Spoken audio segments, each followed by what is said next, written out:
Hey guys, what's up? My name's Eric and I'm the Techy Agent. Yes, it's actually me with all of this crazy hair going on. It's been a minute since we've done any sort of videos. That's a whole nother video giving some explanation as to everything that's been going on the last couple of months. But let's just go ahead and dive right into the review of one of my favorite daily wearables now. It's something that I literally wear every day along with my Apple Watch, and that's this guy right here, the Oura Ring. And the Oura Ring has been something that has definitely found a place within my daily fitness tracking metrics. So let's just go ahead and dive right into the review and talk about the Oura Ring because it's truly a unique design and it offers metrics that you're really not going to find anywhere else. Or if you do find these metrics in another product, they're just not going to do it as well. So the Oura Ring, let's dive into the review.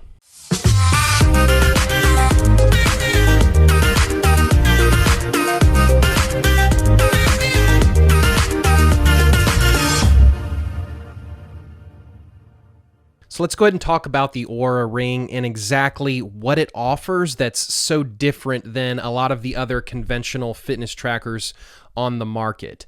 The best way that I can really sum it up is this. Other conventional fitness trackers on the market that are, out there by Fitbit, by Polar, by Garmin, by the Apple Watch, for the most part, they are focusing on active metrics that you're doing while you're actually exercising. So they're looking at, the distance that you've traveled, your heart rate, how many calories you burned during the exercise, things like that. The Oura Ring isn't really looking at the active metrics. It looks at some, but not exactly. It's not really the priority. What the Oura Ring is looking at is recovery metrics. So it's looking at things like heart rate variability, which I'll explain here in a moment. It's looking at respiratory rate. It's looking at your sleep. And so, yes, other fitness trackers do have some of that built in. Some of these other fitness trackers do have their own proprietary versions of heart rate variability and sleep tracking and all of that.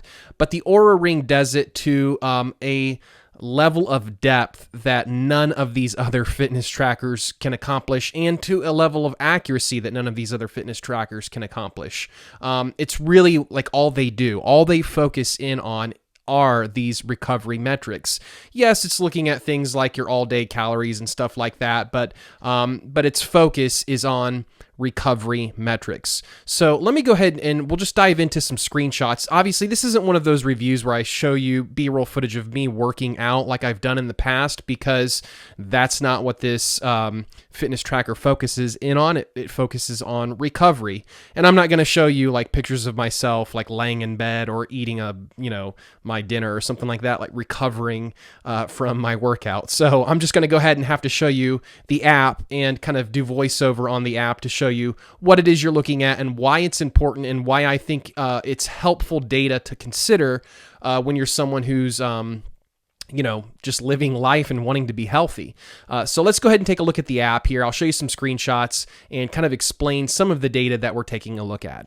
So let's go ahead and take a look at basic app layout, and then we'll dive into some of the more important metrics after the fact so that you get an idea of what you're looking at.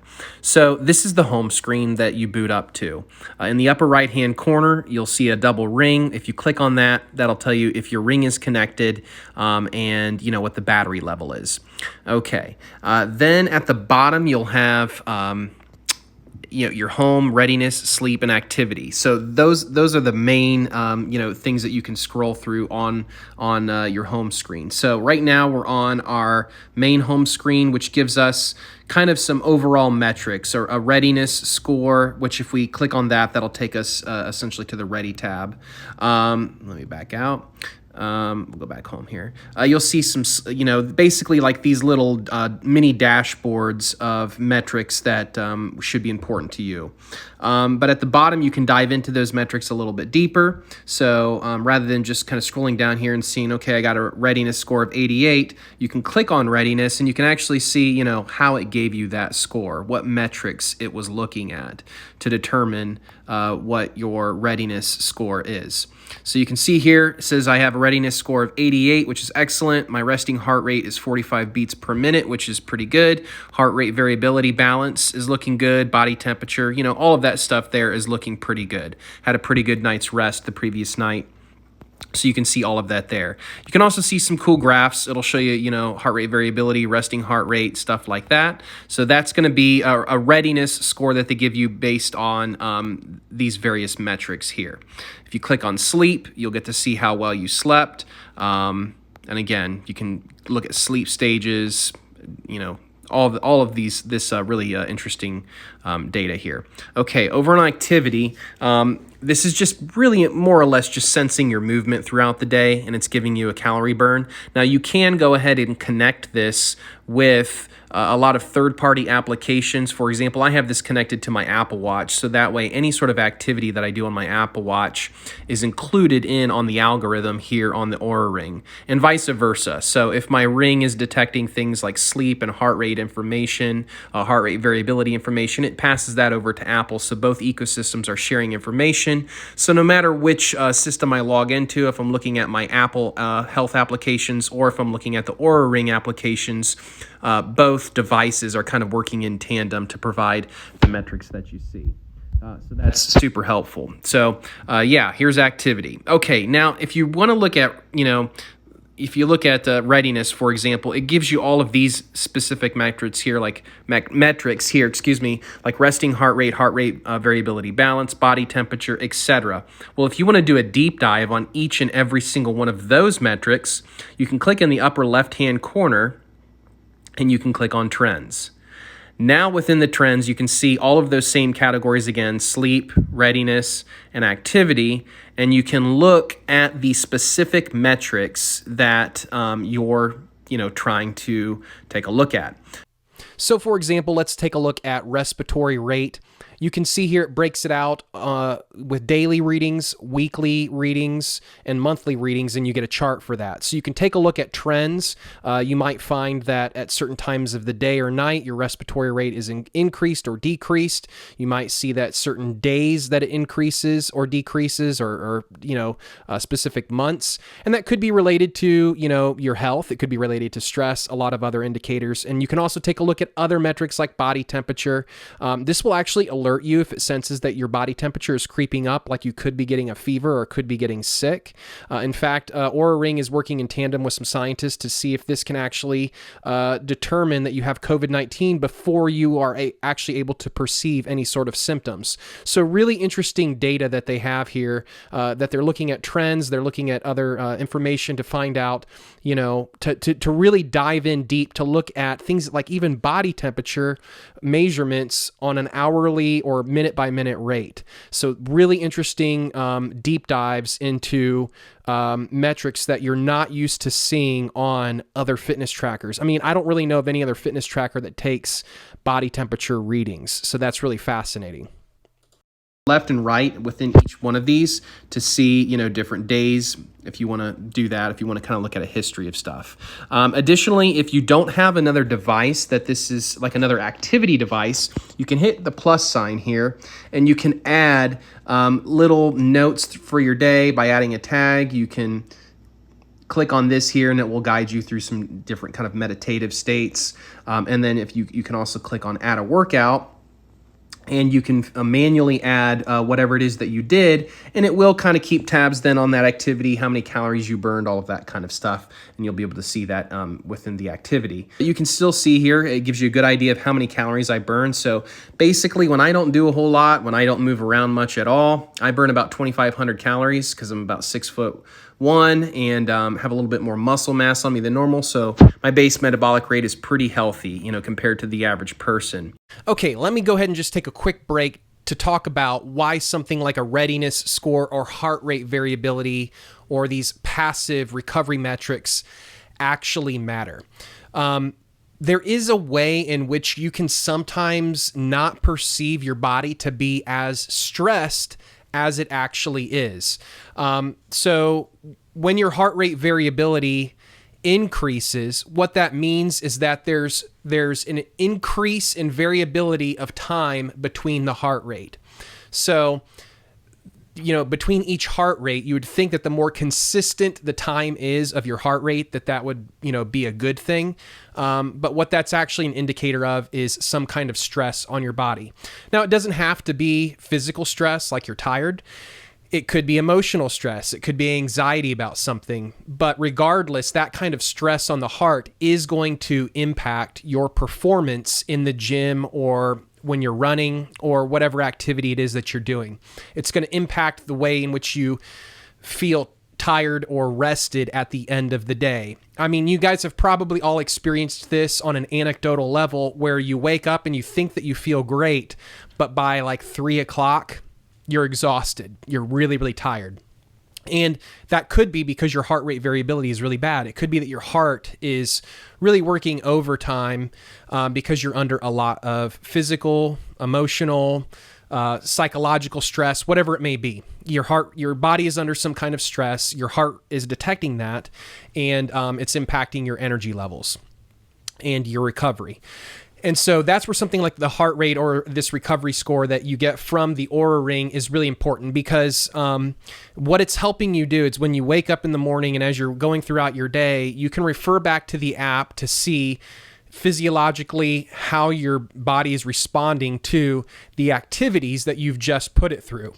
So if you go work out and you work out really, really hard, the Oura Ring will be able to detect that. In fact, one of the things that I've noticed is that when I'm doing a workout that I've always done, something that my body's kind of accustomed to, it impacts my heart rate variability a little bit, but not a ton. One of the things that's really, really interesting is if I begin to work out the same muscle groups, but do different exercises than I typically do, my heart rate variability is actually impacted more. So my perception is that I worked out that muscle group like I always have, but my actual body is taking longer to recover. It was impacted to a greater level by those exercises than my perception. And so it's really nice to be able to have basically some sort of measurable metrics that you can look at to know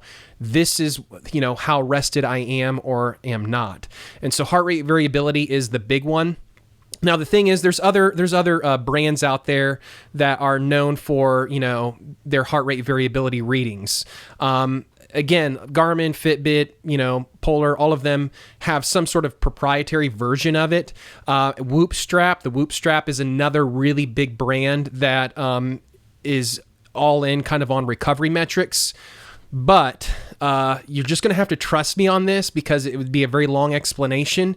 But the Oura Ring is the best. Just trust me on that after talking with people who have done a lot more reading out there, on this topic and have really examined all of these metrics under a microscope. The Oura Ring is the one that's getting it right.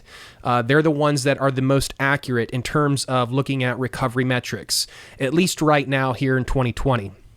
In August of 2020.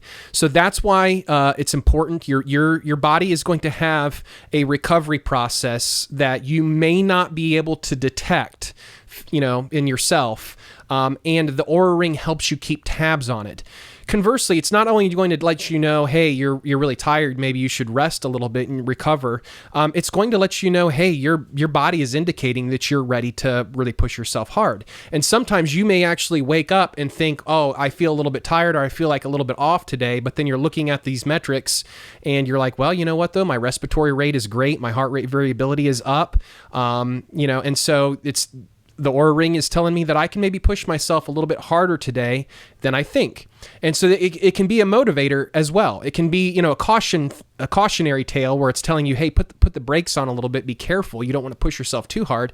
But it can also kind of be the coach that tells you, hey, no, your perception is off. You should actually push yourself a little bit harder today than normal. So all of that to say, recovery metrics are important. It's important to pay attention to what your body is telling you, and sometimes you can't perceive that, and that's where something like the Oura Ring comes in. It's able to tell you, hey, here's what your body is experiencing. Yes, it's rested, or no, it's not. proceed accordingly.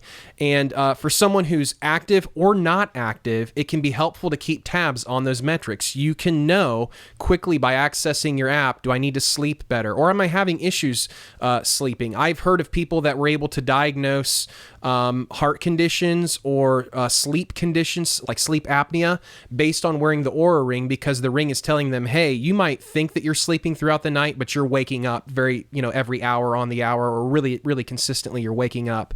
And the person was able to see those metrics that they weren't able to perceive because they thought they were asleep. And it's like, oh, well, that's why, even though I'm getting 8 or 9 hours of sleep, I wake up and I feel like garbage every day, is because I'm not actually sleeping. Maybe I should go talk to a doctor about this. The doctor looks at it and it's like, yeah, you've got a medical condition. So that's where something like the Oura Ring can be really, really helpful. It can give you feedback that you're not able to perceive. And that's kind of my sales pitch on it. For anybody who's active or not active, I think it should be, something that you should heavily consider looking at, because it does such a good job looking at these passive, metrics, these recovery metrics, compared to anything else on the market. Now, I can see what a lot of you might be thinking. Of course, he's going to give this product a good review. Aura's probably sent him this ring for free, or they're sponsoring this and paying him money to say these nice things. Actually, neither of those things is true. I reached out to Oura and expressed my interest in the ring and said, hey, if you would like a review of this ring, I would love to do it. And if you could just send me the product for free, that's all I require.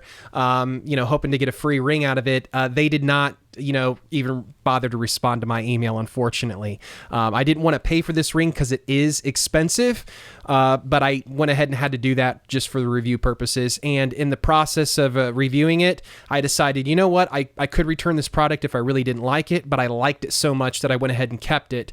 And so, yeah, that is what it is. I give this the Techy Agent, 2 thumbs up. I think it's a great product. And, it's definitely something that's expensive. So I wouldn't recommend it as a primary product. I would recommend spending $100, $200, $300 maybe on a different primary product that you wear on your wrist that tracks active exercise and does maybe give you some recovery metrics like heart rate and sleep tracking and some stuff like that.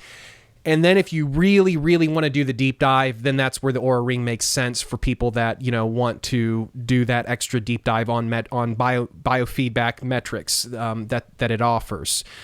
So there's my review. And I'm sorry that this is kind of a weird haphazard review to come back with since I've been gone for so long. I do have some more details as to why I've been gone, and I'm actually going to be putting out a video in tandem with this one, so check the channel out for that video to give you guys kind of an explanation. My wife and I are actually going to be kind of sitting down and just talking about what's been going on in our lives the last couple of months, and hopefully that'll be a sufficient explanation. But wanted to dive back in with this review. We've got more content coming up soon. I've been out of the loop in terms of fitness trackers, so I'm going to be playing catch up at this point. But I've got other tech that I want to review as well. So stay tuned for those reviews, and thanks for watching. My name is Eric, and I'm the Techy Agent, and we'll catch you next time.